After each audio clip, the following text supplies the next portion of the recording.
Hey guys! Ako po ay nagki-crave ng cucumber at mayroon po akong cucumber doon. So, doon sa kitchen kaya ini-slice ko at kinakain ko. Napaka-crunchy po nitong cucumber na to. Hindi ko na binalatan, hinugasan ko ko na lang ng maigi. Mm.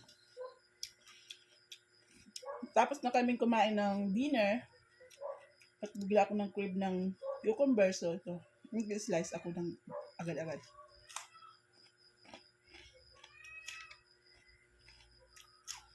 Napaka-crunchy po.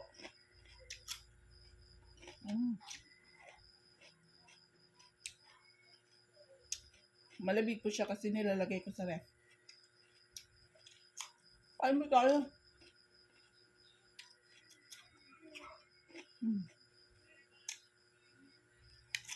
Hindi na ko na siguro ito ubuhin. Itong iba nito ay kakainin ko bukas ng umaga.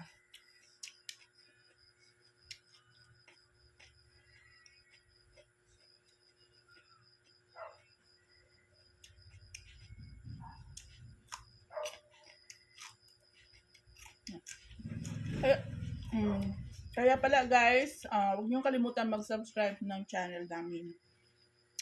Delchon and Estel's Vlog. Suportahan niyo po yung channel namin, please po. God bless.